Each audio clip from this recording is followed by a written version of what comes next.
Hey everybody, it's time for the next installment, the next chapter of Alienated. We're up to chapter 9. But before we start, as we do every day, I want to give a shout out, and this is a really important shout out. This goes out to Freya. Freya's parents are both doctors. They're both working in hospitals very, very hard right now on the front lines, and we're incredibly thankful and grateful, Freya, that your parents are helping, and really that everybody who's helping on this. In fact, tonight, if you're in the UK, do go outside, just outside of your house, your balcony, or on your roof terrace, or wherever you can, even open a window, and we're all going to clap. It's called Clap for Our Carers, and we're going to clap for the NHS, we're going to clap for everybody that's helping us through this. So if you're tuning in, make sure you do that at 8 o'clock tonight, and Freya, this one is for you. So let's crack on. This is Homeward Bound. The air raid siren started just as Octo, Jessica, and I braved the hallway crowd outside the auditorium. The last time I'd heard that piercing sound, military police rushed me from all sides, pushed me from my launch pad, and threw me to the ground. "I didn't do anything," I shouted. Octo put a reassuring tentacle around my shoulder and laughed. "Don't sweat it," he shouted over the wail. "It's just an alien invasion." "A what?" I yelled back, aiming for the little elliptical holes in the side of Octo's head.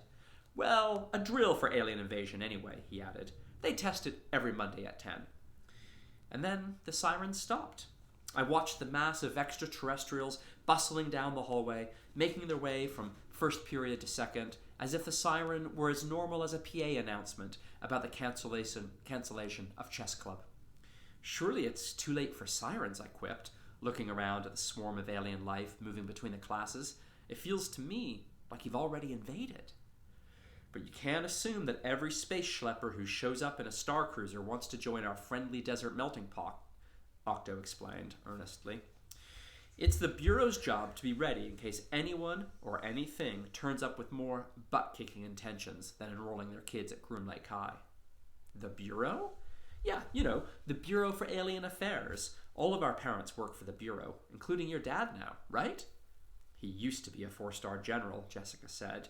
"Now he's working for aliens?" "With aliens," Octo said.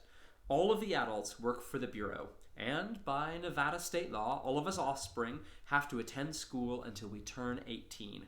In Earth years, that is." I couldn't help laughing.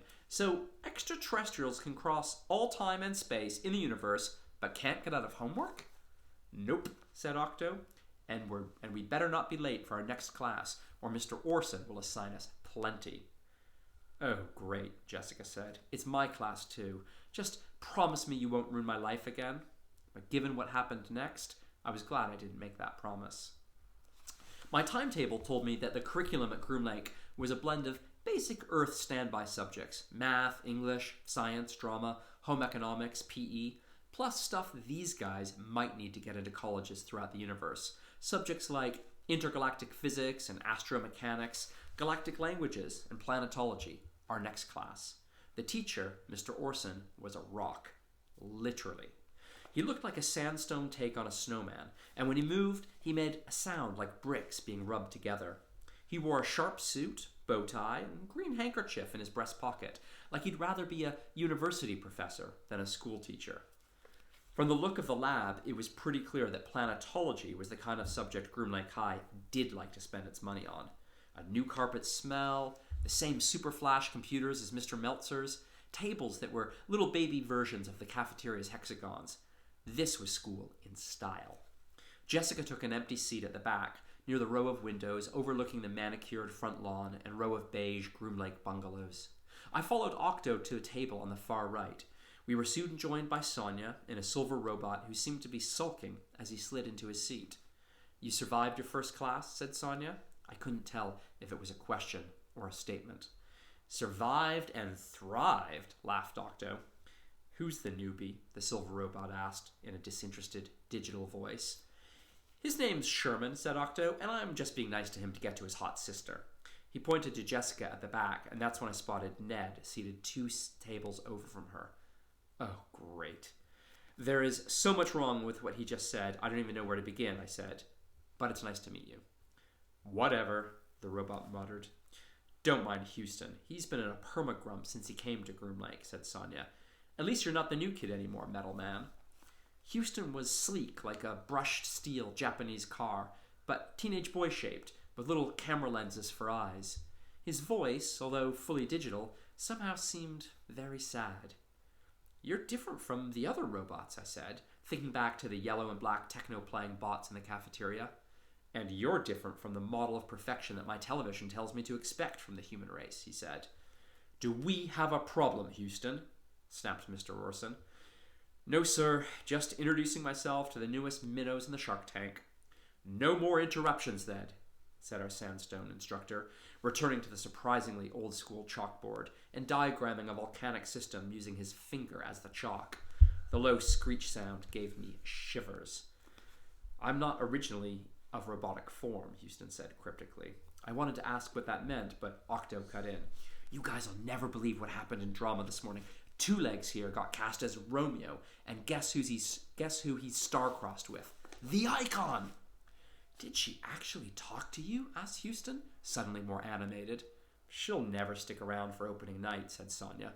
"Better get used to performing monologues." Mr. Orson scratched his rocky fingers across the board, assaulting our ears and calling for silence. "If you have time to chinwag," he said, "you have time to spare. Congratulations. Your table has won the privilege." His fingers tapped keys on his computer until, in the air above us, a breathtaking 3D hologram of the Earth pixelated into existence. Continents, oceans, clouds, with a dazzling red sphere glowing at its center. "Next session," he announced, "these 4 talkative folk will give a presentation to the class about Earth's magma core, a golden opportunity to investigate the geology of this remarkable planet." "Nice one. Thanks, Octo," Sonya said. "Great," Houston declared flatly. "It's his fault," Octo said, waving a tentacle at me. But I just grinned. Did I mention that I'm playing Romeo opposite an icon? "Kiss my excretion valve, Two Legs," he said, smiling with all 3 beaks. "Mr. Orson," piped up a familiarly sickening voice from the back. Ned. "Did you say magma?" The teacher nodded. It sounded like stones grinding. "Then I volunteer to join their homework assignment." "That's very granite of you, Ned," said the Rock. "I wish everyone in this class was so enthusiastic about planetary geology." "What's going on?" I whispered to Sonya. "Beats me. The only thing Ned ever volunteers for is insulting people." At the end of the class, Ned sidled up to our table with a creepy grin. "Why don't we make this homework assignment less theoretical and more practical?" "You mean like throw you in a volcano?" snapped Sonya. "Sure," said Ned, with a snide giggle. "I thought a field trip might be a lark. We could visit a real volcano and report back with photos and first-hand knowledge. Really dazzle Mr. Orson with our initiative." "Who says we weren't going to do that anyway? But I'm not driving you nowhere, Ned," said Octo. "Grammatically," he replied, "you just offered to drive me anywhere." "Ah, double negative," cursed Octo under his breath. "Why does human talk have to be so complex?" "But anyway, who said anything about driving?" Ned continued. "How about it, Lizard? I hear you've got a spaceship." My jaw dropped. "Really?" I asked Sonya. "Why don't you take us on a little trip?" suggested Ned. "Down to Costa Rica. Robo-Boy here could take holographs and you could show off your piloting skills in front of the human." "I'm in if we can get drive-through," said Octo. "Or fly-through." "Why should I, Ned?" asked Sonya.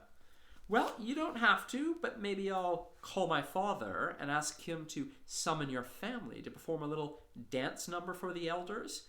And you know what the punishment is for even a single misstep." "Yes," she sighed, lowering her eyes. "Tell Sherman," he said with malice. "Death," she whispered, almost inaudibly. Ned pulled out a super slick neon phone and started tapping digits. Okay, I'll do it," she said. "Meet us in the scrapyard at 8. Don't be late." "Toodles," said Ned, strolling off to his next class. Sonya," I said, "can I ask you a question?"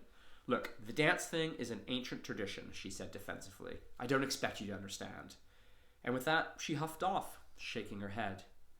"I can't go," I said to Octo and Houston. "I'm not allowed to touch rockets." Octo chuckled. "You'll be fine then. You'll just wish her ship was a rocket."